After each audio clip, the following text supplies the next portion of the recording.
kids, those kids. Welcome to the Panavox channel. My name is Joe Goldstein. Hi, I'm Johnny Cash. And I'm Eric.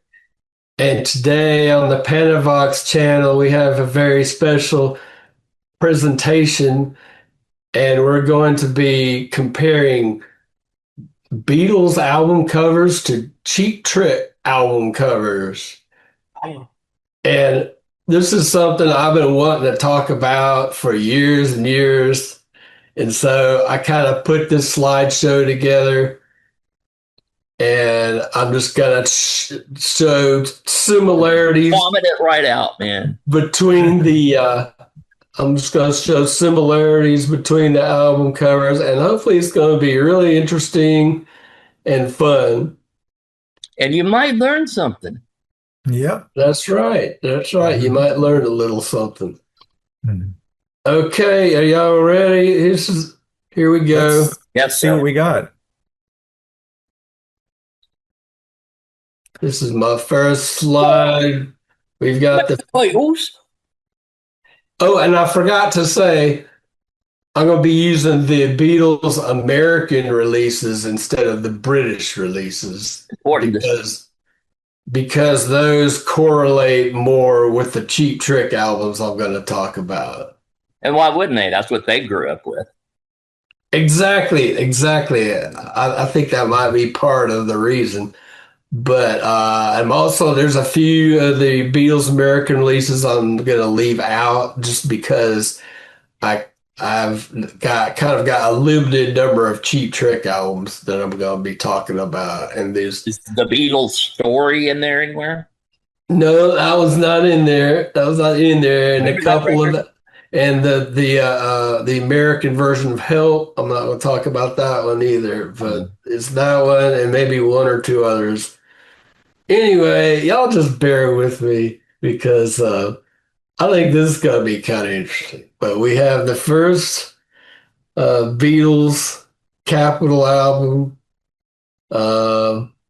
It says the first album by England's phenomenal pop combo. It was actually there was a Beatles release before this one on a different label. There was, I think it was called Introducing the Beatles on VJ Records, but for my purposes here, I'm just going to. Nobody considers that the first Beatles album. Right, man. So we got his first Beatles album, and it's black and white. They got the sweaters on, and it's pretty simple, straightforward. So let's look at the Cheap Trick album, the first Cheap Trick album. It's Also black and white. Also black and white, right? And it's got you can see the faces of all four band members, and this kind of it kind of fades out, like you can kind of see their necks, but the light kind of fades out on both of these. And something else I wanted to point out was this Beatles album cover. It's kind of got this white border around the outside with this sort of black area in the middle. And that's kind of reversed on the Cheap Trick album. You've got this sort of black border around the outside with sort of like a white area in the middle. So it's kind of similar in that way. Does that seem like a deliberate? It's hard to say, really. Like the photo composition, is that what that's called? Yeah, exactly. Yeah. Is it like a deliberate inversion of what the Beatles did on that album cover? Is that possible? I mean, that's a good question. I'm not saying that any of these are deliberately copying Beatles albums, but there's some really strong similarities. But hold on a minute. Never even heard of the Beatles. But help me out here. I'm just going to follow this line of thought. On the far right, we have the drummer for the Beatles, Ringo, and on the far left we have the drummer for Cheap Trick. So do the roles within the band correspond inversely to the positions? Like, is the bass player of Cheap Trick next to the drummer the way that Paul McCartney is next to Ringo? Is that the guitar player? I'm sorry, I can't remember which instruments they played. Okay, on this one we have drummer, singer, bass player, guitar player. No, it doesn't It's work. No, I think it's slightly different because we got the bass player next to the drummer on this one, and the bass player next to the guitar player on the Cheap Trick. But that's some Oh, yeah, good. that's right. That's some good thinking, man. I was gonna be pretty shocked if they were lined up the same way. We Yeah, are just through the looking glass now, folks. yeah. Okay, I think what I was gonna say, the Beatles have kind of like a real blank looking facial expression, and on this one, they all kind of have different facial expressions. And Rick Nielsen's got this real bizarre look on his face, and that's not a And Ringo symbol. does too. That's not a yeah kind of I mean, it's Ringo. right. It's just Ringo, but I think we're done with this one. Let's move on to the The Beatles' Beatles. second album. Love that record. Yeah, that's a good one. I love it too. And we have Cheap Trick in color. And Mm. these don't look very similar at all. But motorcycles, right? Right, right. Oh, and I was gonna say, the inclusion of the possessive apostrophe after the word Beatles on this Ooh. is a nice touch because you don't ever see that hardly anymore. Yeah, that's Spirit. true. But that's not really related that much to the discussion. Well, I think for the all, apostrophe is the most relevant thing on the cover.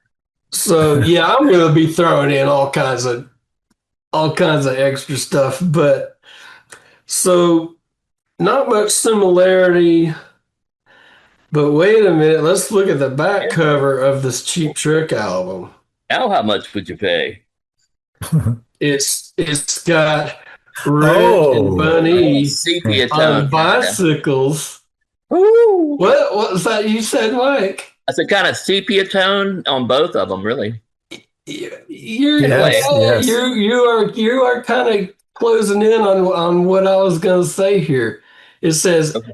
in black and white, and on this one, it's got, like you said, it's got the sepia tone, and this was a kind of something in the printing process which they refer to as a duotone. And what that is black and white with an additional color. And in this case, the color is sepia. So in a way, you could say it's both in black and white and in color. Color. You see what I'm saying? Oh, yeah, I get it. I like the contrast between the super cool, bass player and singer with the, Pee Wee Herman-esque kind of guitar player and, Yeah, I guess, me. yeah, yeah, it's insurance great. company, insurance company. Yeah, yeah, it's a great album cover. There's no Yeah. denying that. And we're riding their Pee Wee Herman bicycles. Exactly. Yeah, I Yeah. don't think the Beatles are riding bicycles on the back of this album cover, but Yeah, they didn't No. ride bicycles until Help. right, Yeah. right. Okay. Well, moving on. I think it was Bob Dylan that turned them onto the bicycle, actually. Oh, yeah. Right, probably. Hmm. Moving on to album number 3. We have A Hard Day's Night, We sure do. which was actually on the United Artists label and not a Capitol album. But that's the one we're going to use. And it's got the big words at the top, and you've only half of the Beatles' faces. That was kind of interesting, artistic decision right there to only show half the Beatles' faces. But that doesn't relate to the Cheap Trick album that I'm going to show. We have Heaven Tonight, and not much similarity in the album cover, but we have the word Night. night here and the word night there. Yeah. And if you look at the back cover, we have Bunny Carlos straightening his tie, Rick brushing his teeth. It looks like they're getting ready to like play a show, or like they're getting ready for a concert or something. They're ready to go to their mom's house to ask them for some money. Yeah, maybe. But what I'm getting at is if you take the album title together with the photo, they're saying Heaven Tonight, and they're showing Cheap Trick kind of getting ready for a concert is how I always kind of thought of it. Yeah. But it almost kind of foreshadows their next album where they became like very famous and like, world famous. To me, it's kind of like it foreshadows it a little bit. I just thought that was kind of interesting. That doesn't have a lot of correlation with this Beatles album right here, but well, they both have night. They both have night in the title. That's kind of interesting to me. I can draw a comparison there because A Hard Day's Night is a soundtrack to a movie, and Robin Zander and Tom Peterson right there look like they are on their way to audition for a Led Zeppelin biopic. That is very true, man. Thanks for helping me out there. I just wanted to close the circle there, man. That does help a lot, man. Yeah. Good observation. So that was not an astounding album cover comparison. I'll agree. But let me glance at my notes here. Oh yeah, and the movie Hard Day's Night, it says the film portrays 36 hours in the lives of the group as they prepare for a television performance. And it kind of looks like on this Cheap Trick album that they're preparing for a performance. So that's kind of similar. All they needed is Bunny Carlos's grandfather. Oh, and one more kind of ridiculous similarity.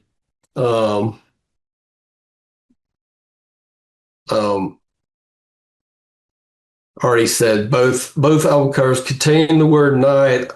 Also, Hard and Heaven began with the letter H. So I know I'm really stretching it now, so I'm just gonna. I would have thought of that, man. You're absolutely right. I think you're onto something. I really do. I was kind of on a roll when I was. You're on to the H, man. I think you found it. Okay, on to the next one. We have Something New by the Diamond Hand. And I think this album was mostly sort of leftover songs from the British version of Hard Day's Night. Yeah. And I like the album. It's pretty good. Yeah, I do too. So it's got the German versions. Yeah. We've got Something Old, Something New, Something Borrowed, and Something Budokan. Ooh. And I know I know what y'all are thinking. Budokan is a live album, not a studio album, but I felt like I had to use it for this presentation just because it's such an iconic Cheap Trick album. Yeah. Well, that's Cheap Trick live at Budokan, and that's the Beatles live on Ed Sullivan. So Oh, is that what that is? Is that Yeah, picture right yeah, there?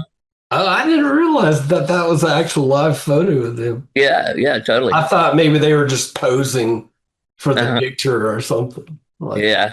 Well, that's cool. That's a little tidbit I did not know, man. there you go. And You're in some of Cheap Trick's later albums, they've got the logo. You see how it says something new, something new. Oh, yeah. That's kind of how Cheap Trick did their logo on some of their albums. Yeah, I see that I now. think we'll see that actually a little later on some of these Cheap Trick albums. But we've got you've got kind of like this black color surrounding everything, and Okay, and yeah. it's Yeah, yeah. very similar on this one. And Similar you've got White letters, white letters. Yep, you got the white letters, and I think these look kind of bluish here, but I think it's actually white. Mhm. And you got this sort of yellowish and orange uh, Yeah. streaks Okay. here, which are kind of present. And this is kind of yellow looking here with a The little bit of blue. sort of orange red color in Robin's hair. So there's a good bit. I think there's a good bit of similarity in between these two. And there's Yeah, blue at the bottom on both covers. that's true. Oh, good catch, Mike. Good Yeah, catch. yeah. They got this thing hanging from Tom Peterson's bass. It's got Yeah. the blue in it. Yeah, so Yeah. like Cheap Trick at Budokan looks like the Beatles something new if you were smoking PCP. Or even if you weren't. Even if you weren't, but yeah, I mean, it would really help the colors blend together better. All right. All right. I Yeah. think that's all for these two. Yeah. Although we could go on all night. Next, we have one of my favorite Beatles albums, Beatles 65. Mr. Moonlight. And we have this kind of surreal set of images here, and it features the Beatles holding various objects, including umbrellas, springs, brooms. But no dead babies. Yeah, not on this one, right. Yeah. And they say these four photos here represent the four seasons, which is kind of Oh, cool. yeah. Yeah. And so the Cheap Trick we've got is Dream Police. Mm. And it's got this real surreal scene that kind of represents a dream, I think. We've got the fog. We've got Cheap Tricks holding mostly weapons. Yeah, like Wait, is Rick holding a chainsaw? yeah, he's got a chainsaw. Tom and Robin have guns. Bunny's got what do you call that? A billy club. I think he borrowed that chainsaw from Ted Nugent. Is how the mythology goes. Oh, yeah. Oh, really? Wow. Yeah. Yeah. And we've got a poor, what's left of a mannequin here laying on the floor. Like their butcher cover. Yeah, I didn't even think about that, Mike. But that is like a good reference to the butcher cover right there. Wild card reference.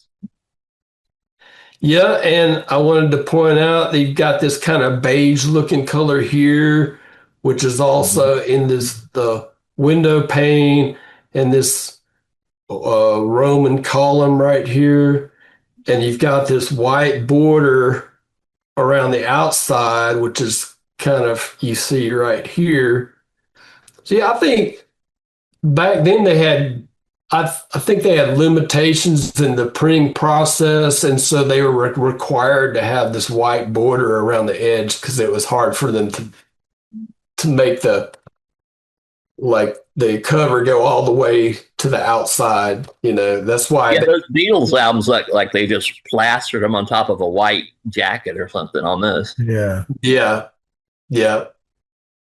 Okay, so let me see what else I got here.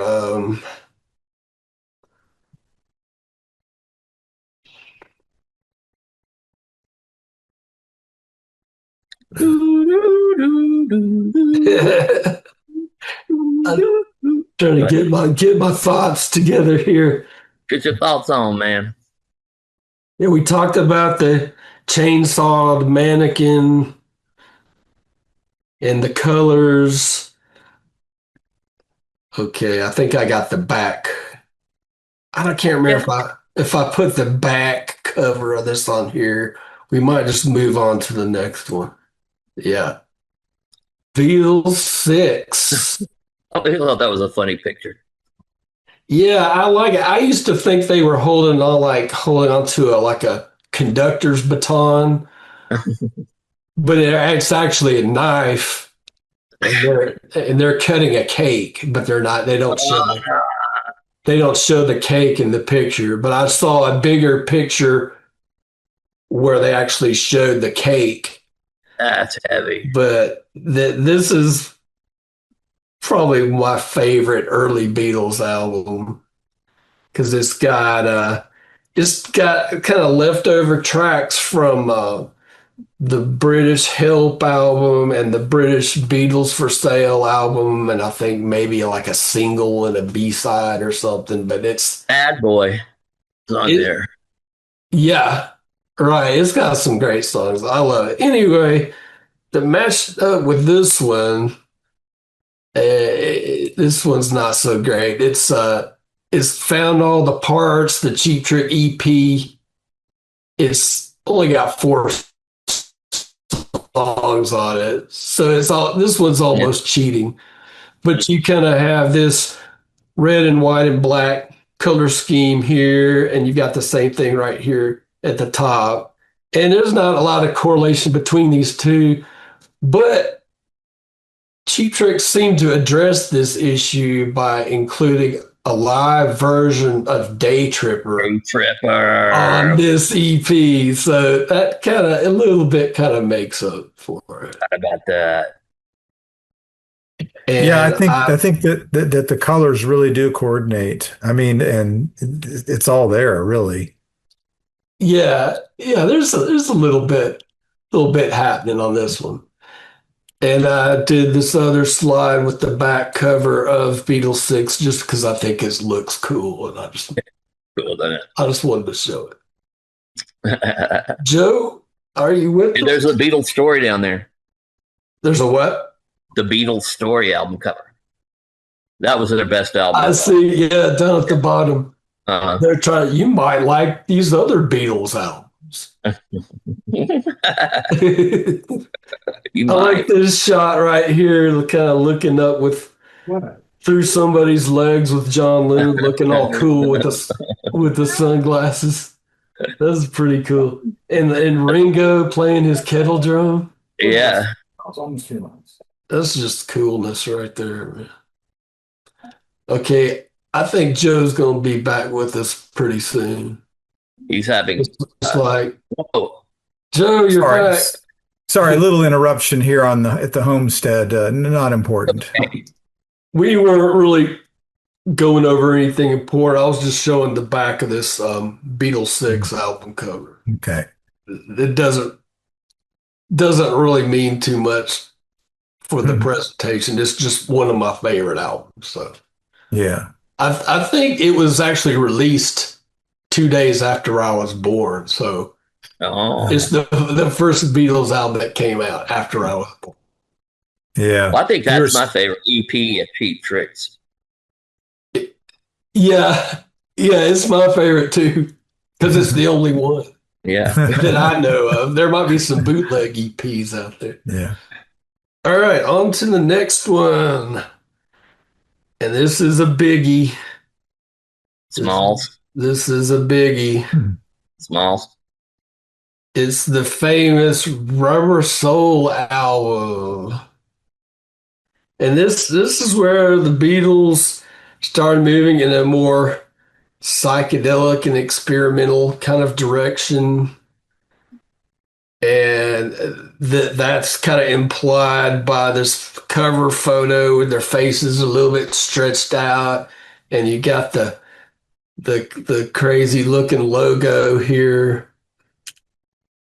And it's almost like they're undergoing some kind of like psychedelic transformation. or Yeah. like they just shared a joint with you and it's like really strong pot and it's like finally like kicking in. It's like that's what they look like. That's also a possibility. That's also a It's possibility. also a likely possibility. Yeah. And we have matched up with this one, we have Cheap Trick's All Shook Up album. Ooh. And it was not only was it very just quirky and experimental and kind of odd, it was also produced by the famous Beatles famous producer George Martin. Oh, And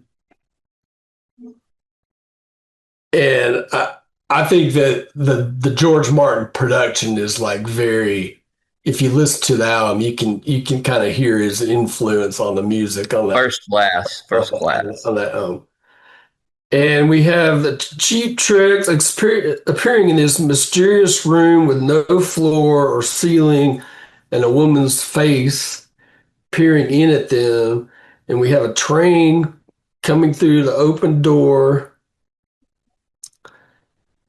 and the band's looking at this train, kind of wondering like what it's gonna do, and it looks like maybe it's gonna get on this track and go like through this little tunnel, Yeah. but between Robin's legs there.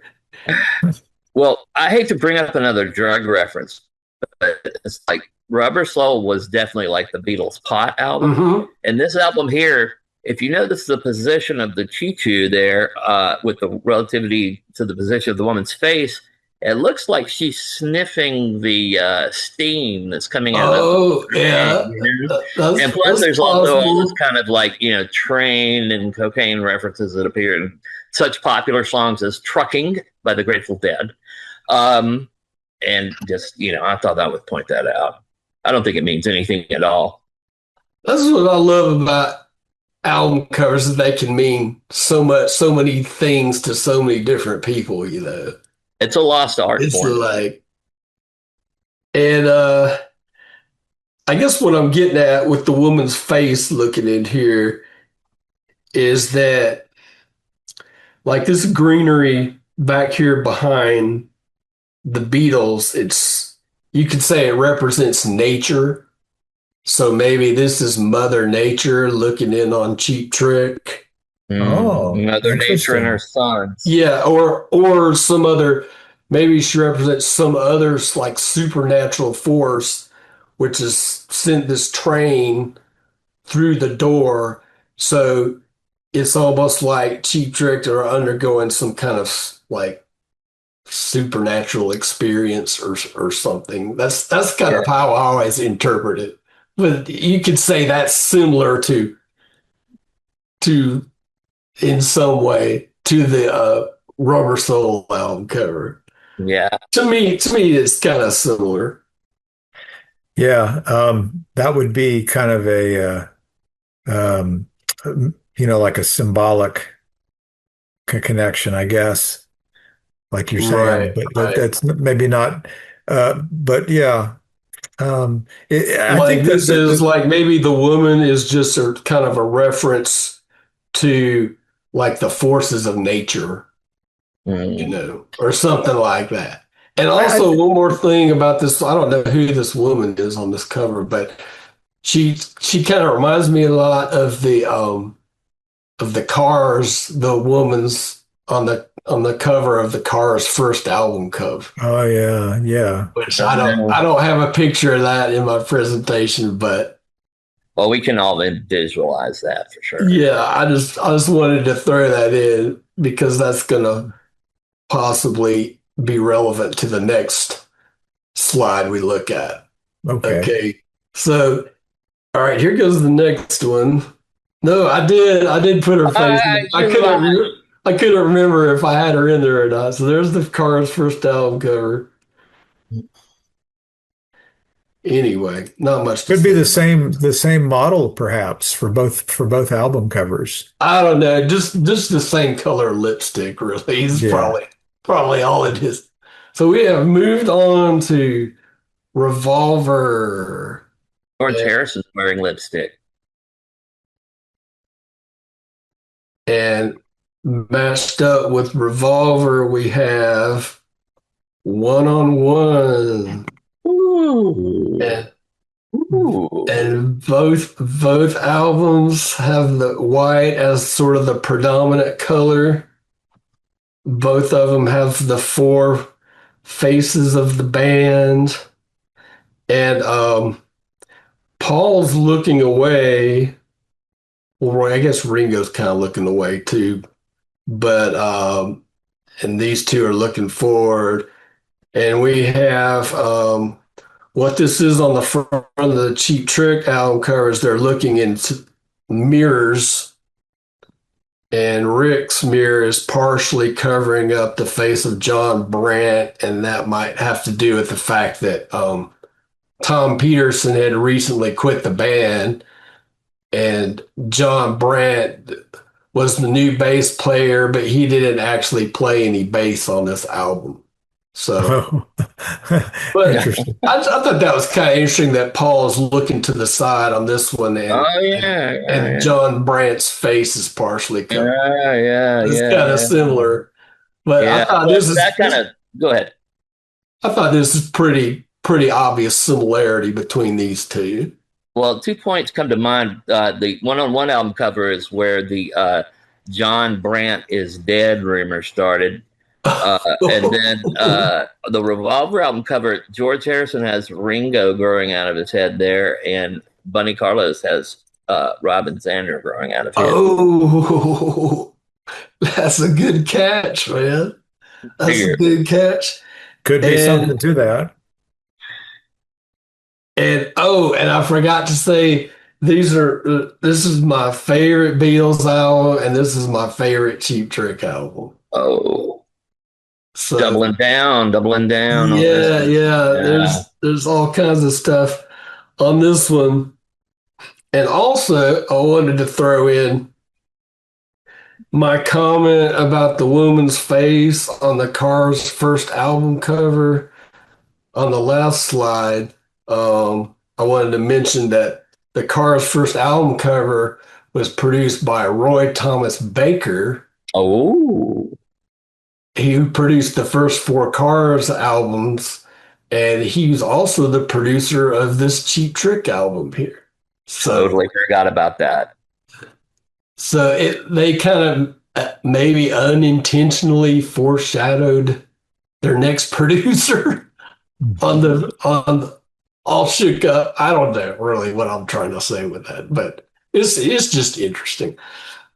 So I've got the back cover of. Well, it's on the internet, so it must be true. Right. Yeah, we just get more of this kind of a different angle with the mirrors and stuff. And we've got Rick Nielsen making this real crazy, intense face here.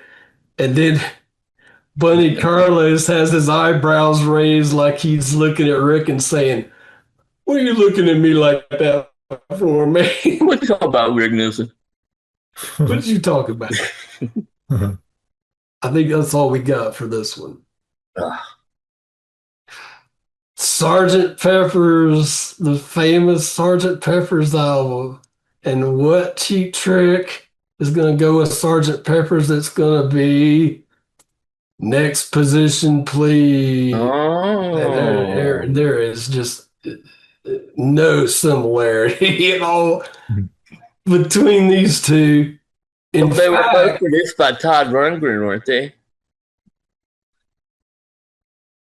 No, actually, no. But I was going to mention that this Cheap Trick album actually looks more like Born to Run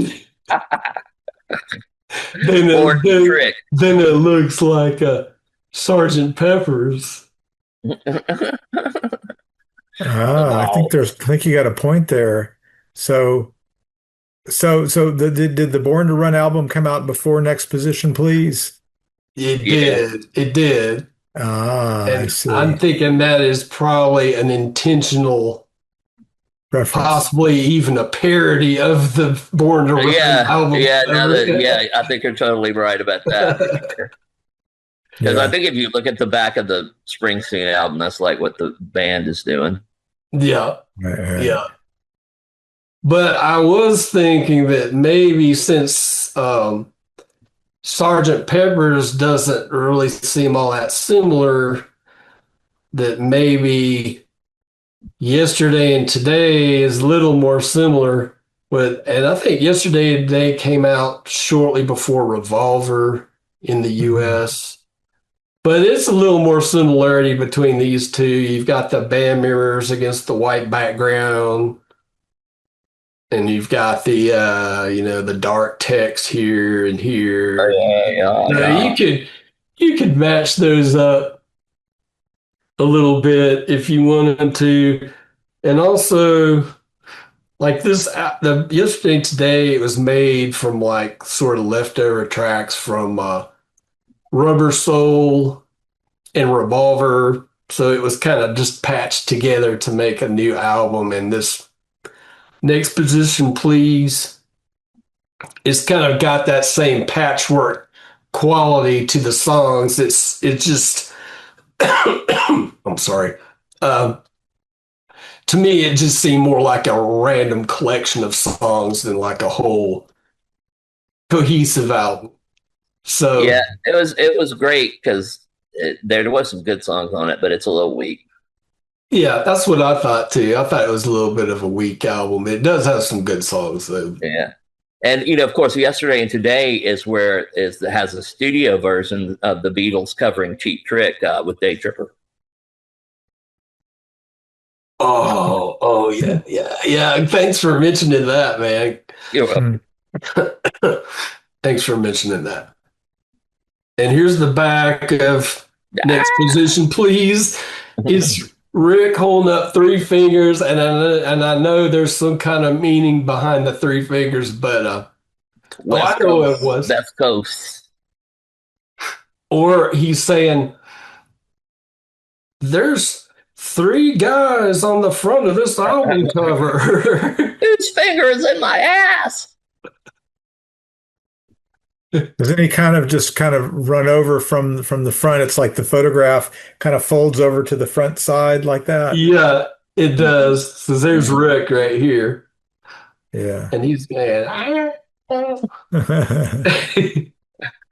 okay.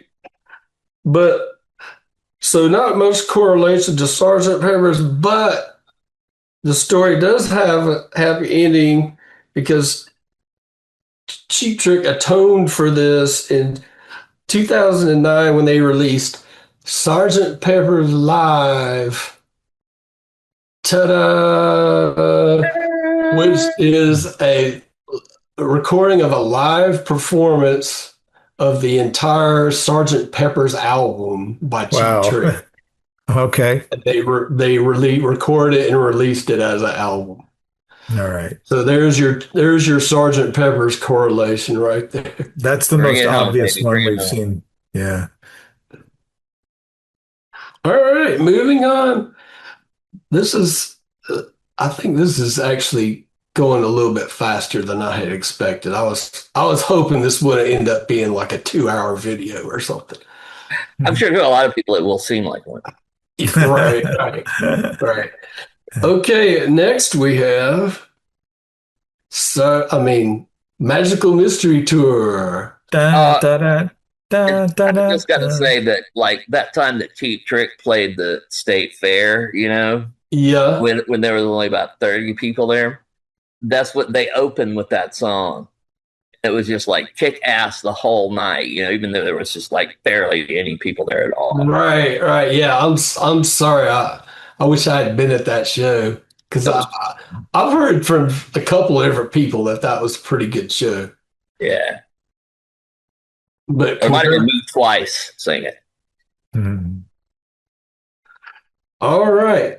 Yeah, they did actually record a studio version of the song Magical Mystery Tour, and that appeared on their Greatest Hits album. And it's like kind of an extra, a bonus track, not really a bonus track, but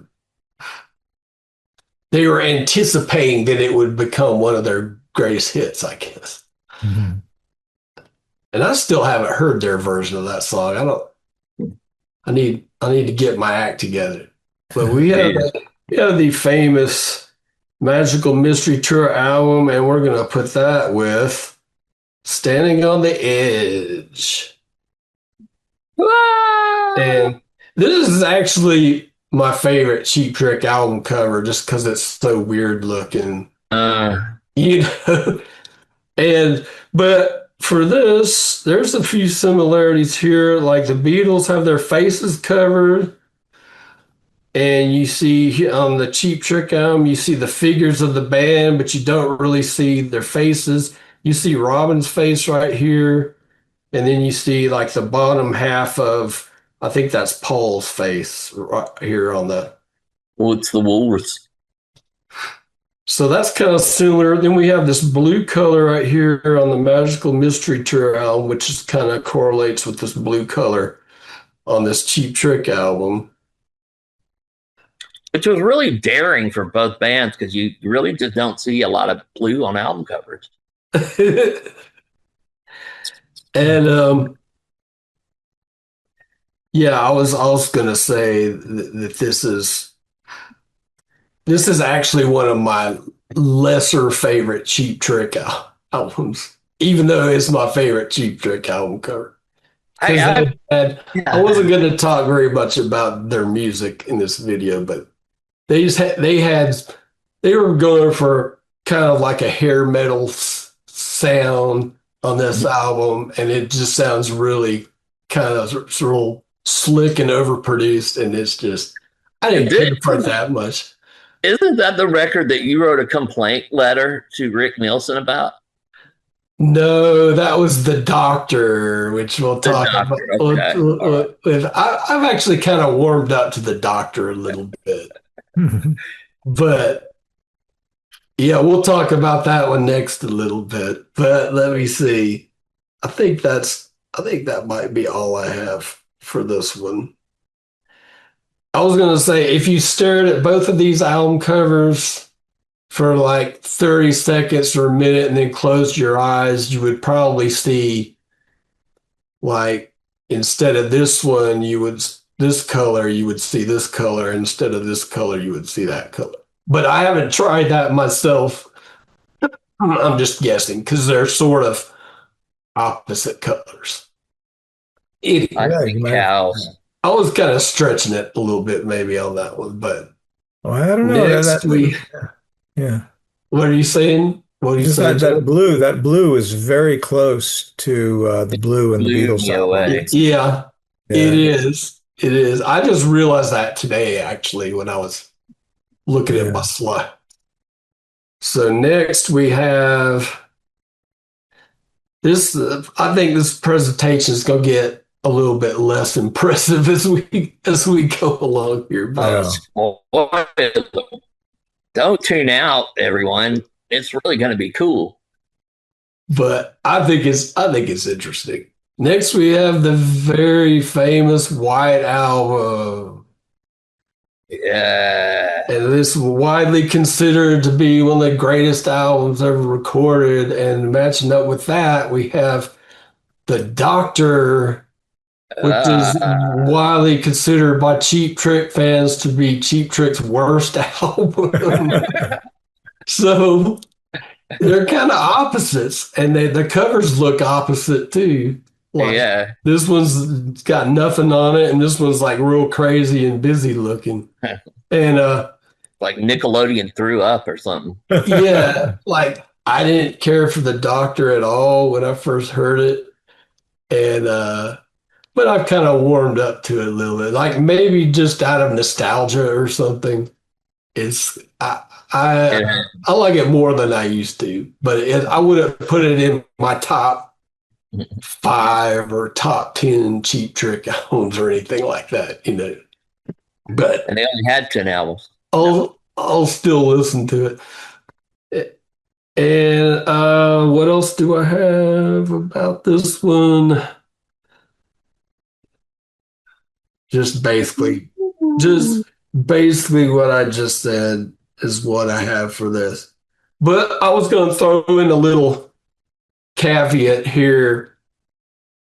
Some people believe that the White Album was originally supposed to have this painting as the cover, which I looked that up on Wikipedia, and they say no, that's not true. This was never really intended to be the cover of the White Album, even though they were calling the album A Doll's House while they were recording it, but this really wasn't meant to be the cover. You can see They would have to change the name. yeah.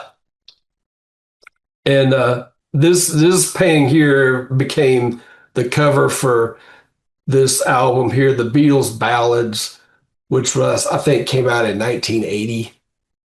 But this That was right before the Beatles broke up.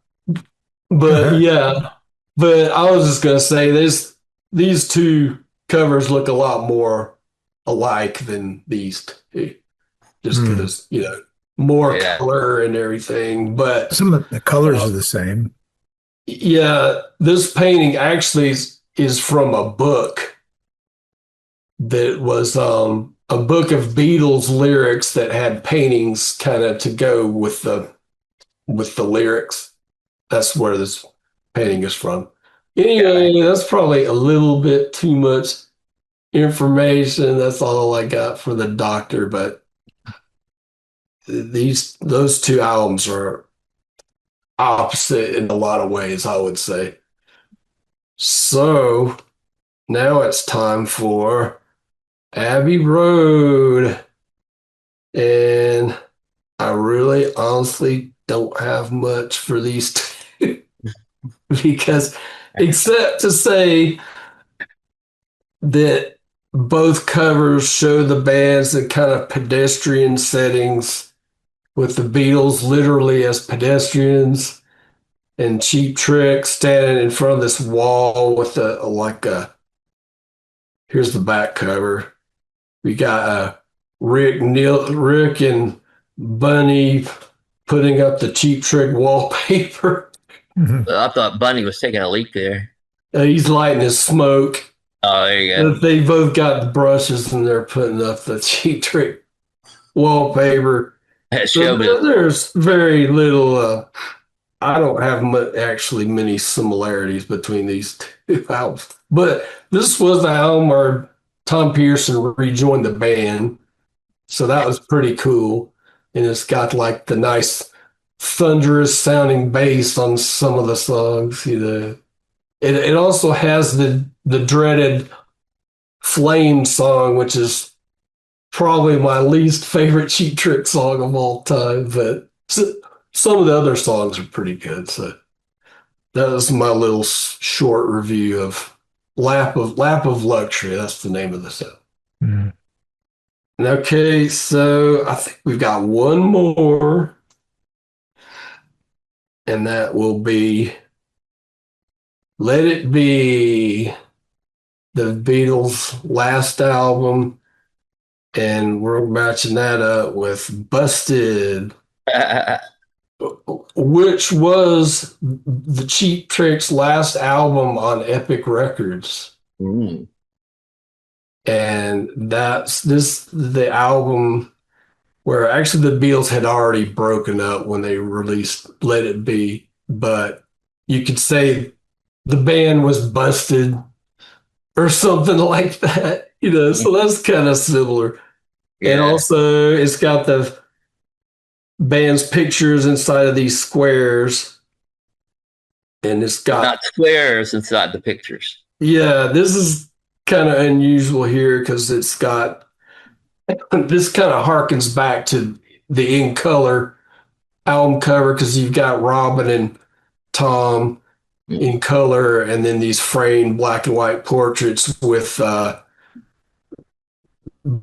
Bun and Rick hanging behind them. Definitely harkens, dude. In the back, we've got the opposite with Bun and Rick in color, and then Robin and Tom in these black and white frame porters, and Rick's making this really weird uh, Kermit the Frog face. That's some serious hearkening. I don't know why. I think they were kind of disenchanted with Epic Records at that point. Yeah, Maybe that's that's what. not.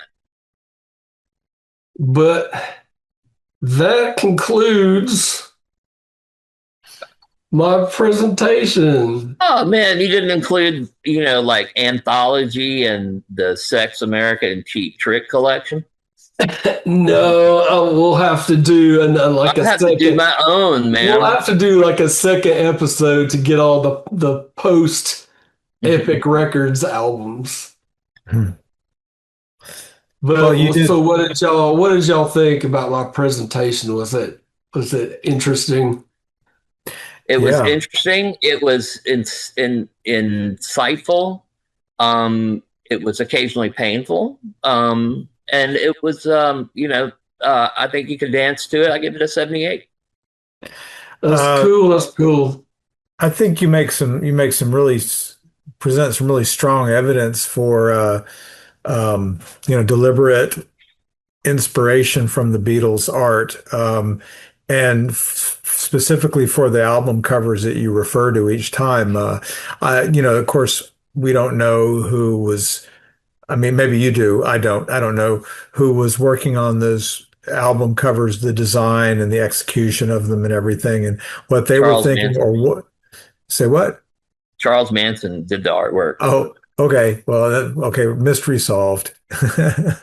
Yeah, like see, that's what I don't understand either. I have no idea how much say so that Cheap Trick had into their album covers, or Even their albums. I'll just say if they were not making the creative decisions about the album covers, then there's a lot of pretty strange coincidences going on some of these covers.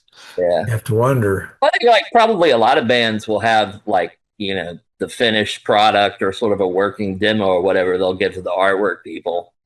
Yeah. And, sort of say, create a movie for our soundtrack kind of thing.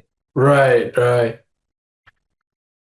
Like they go to Hypnosis or Roger Dean. I love those all those old Hypnosis album covers. Yeah, totally.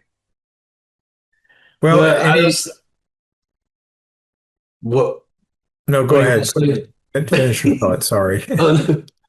We had a little traffic accident there. Yeah. Here's my insurance information. I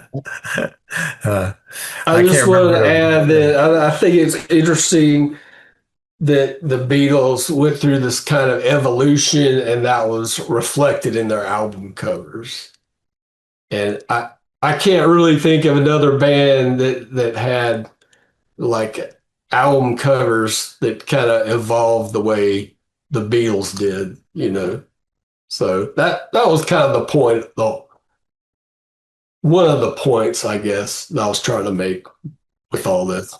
Like you don't see MC Hammer like starting out with a Mercedes at the front of his first album cover, and then working at the drive-thru at McDonald's on his last album cover. There's nothing that continuitable. Yeah, I could just make right. Yeah, like most artists don't put that much thought into like they'll have all their album covers kind of illustrating but I did hear this one theory about Jethro Tull, and somebody suggested that each Jethro Tull album cover represented a different period of history, which I thought that was kind of interesting. That has to surely be true. Do y'all have any more comments, or should we wrap it up? I mean, what can I say about this elixir? What have you got, Joe? Well, yeah, I just a general comment about something we've talked about before, that maybe album cover art is not quite what it used to be. I mean, there's still some great album cover art out there, but what I mean by that comment is that maybe it meant more uh, overall to people than it does today.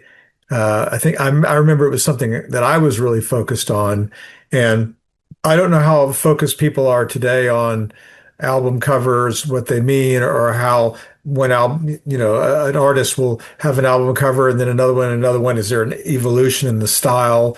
I guess if you really tuned into that band, you would notice that, but I don't know. I just don't know. I think Cheap Trick was still part of that idea that album cover art mattered, and it was really important about how you would see the band also as kind of a way that you look at how music is evolving and changing popular Mhm. music and society and things like that. I think that was still, at least because this Busted album's from 1990. Is that when that one comes Yeah, to? yeah, it is. Yeah. That's a good guess, man.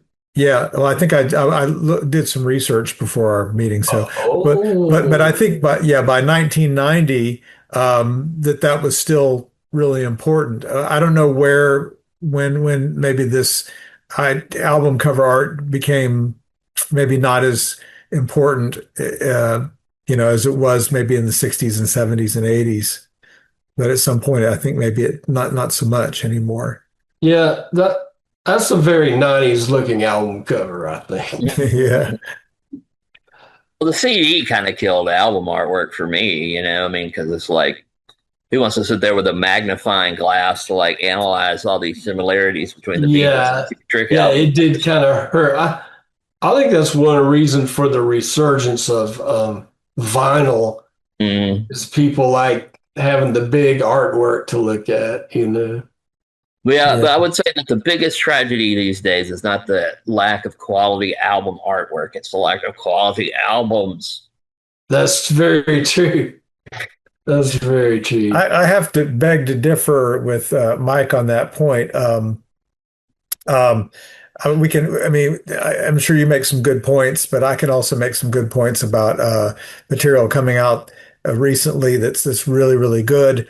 And that's something that Eric and I have been strategizing a little bit about. Maybe we can get into that in a future episode, looking at some more Oh yeah, Yeah, recent. it's on. yeah, It's on. Yeah, okay. yeah, it is. So stay Okay. tuned. Okay, y'all. Well, thanks for watching. If you made it all the way to the end, and let us know any thoughts you have. But if you didn't make it to the end, keep your thoughts to yourself. That's exactly right. Yeah, yeah. You heard the man. Okay, talk to y'all later. Bye.